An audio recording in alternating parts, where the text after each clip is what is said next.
Ipit mo natin yung pera natin guys kasi kaso lang wala akong bulsa. Wala, ulan talaga siya. Parang ulan. Parang ulan siya day.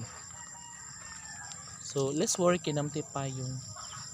Pero hindi na ba tayo pupunta dun sa taas? No?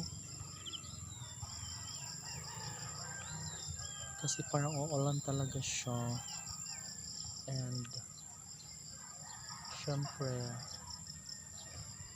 yeah, nakatingin yung kabayo guys, baka habulin ka ng kabayo pero hindi mabait naman yung kabayo, di ba yo? You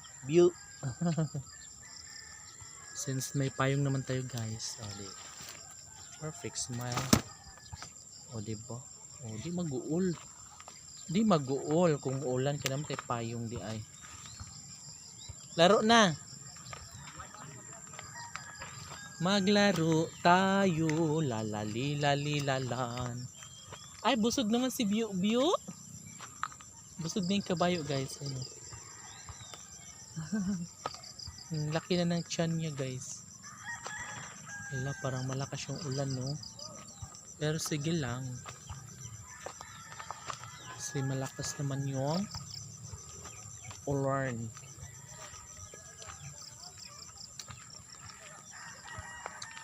Guys.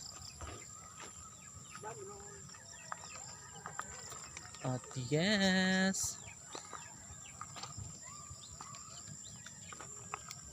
Oh, grabe.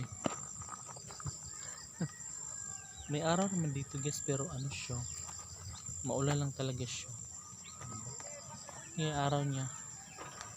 Palubog na yung araw guys. And yeah. So mas mabuti siguro bababa na lang tayo no? Kasi hindi tayo makafocus sa pagpapanood ng basketball kasi maulan. And wala guys, ang dami ng bunga ng ano, rambutan. Ayun oh. Ito yung puno ng rambutan. At take note, ang daming bunga na grabe talaga siya. So syempre nakatikim na ako niyan before guys kasi dito kami dati nag-clean up drive na natapat talaga na merong may bunga, yung hinog na yung ano niya, yung bunga ng rambutan. Sobrang matamis and ano siya, yung humihiwalay talaga yung laman sa buto. Yung hindi ka mahirapan kumain ng laman ng what's this? Rambutan. Sobrang yummy and then matamis. Diba? Super perfect.